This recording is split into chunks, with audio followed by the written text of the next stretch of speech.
What is up, guys? Today I will show you my settings using scooter hacking utility app. Actually, it's Ninebot MAX G2 here with the maximum speed is 52 km per hour.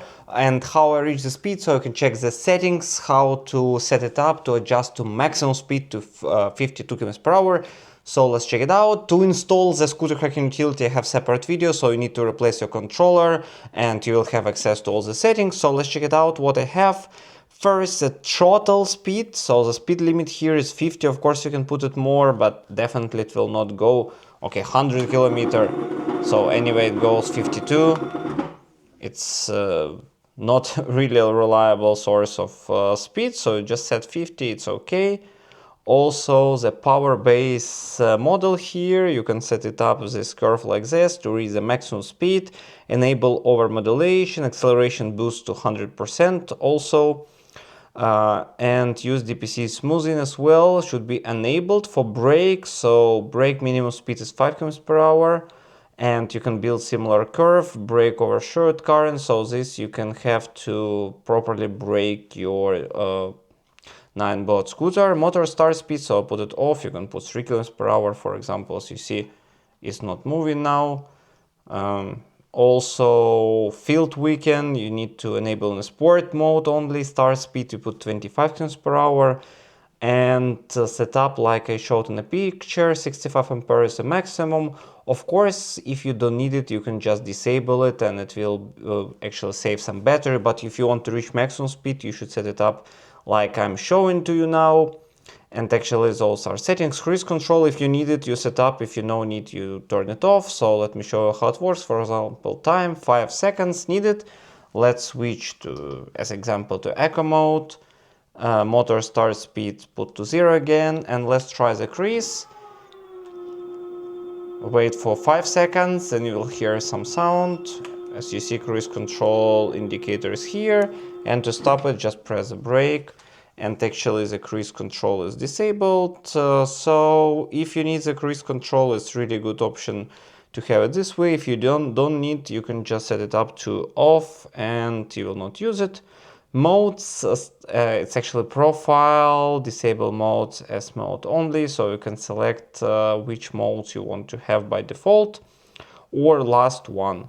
Lights, so default, reverse, static, strobe, German car, you can set it up, your light while you're braking.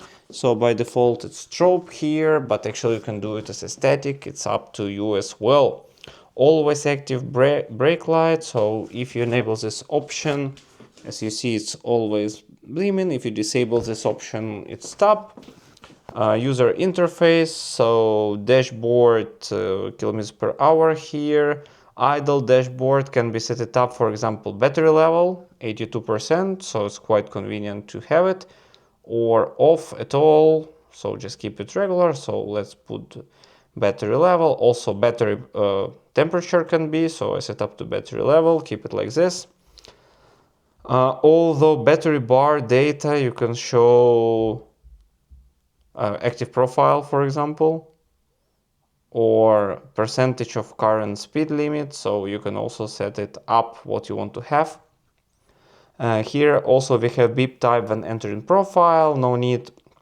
And in general, global settings, profile trigger, how you can activate it, profile at boot and throttle, profile when brake and button here, profile at boot. So actually many configs here, quite convenient. So if you're in Germany, you can even change like this and hide it. Shutdown settings, auto shutdown delay when locked, global light settings. So actually, as you see, spoof versions can be, aero suspensions, you see motor temperature, you can disable it.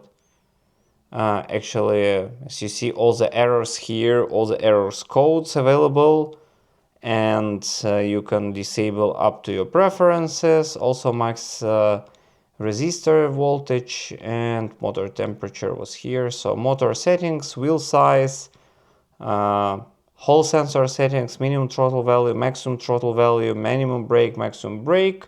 You can set it up like in my example. Also speed control, I don't really set up this, I just check it. Alright, so basically that's all set it up. After this you can copy it or rename it or just save it as it is. So if you do like this, it's already saved. And basically that's all the settings that I have in my scooter hacking utility profile. And it's quite convenient to use it, so you can customize your scooter fully and still have a possibility to connect to your Ninebot app. Alright, that's pretty much it. If you want to support my channel, you can find the link in the description below. Put the thumbs up and see you next time.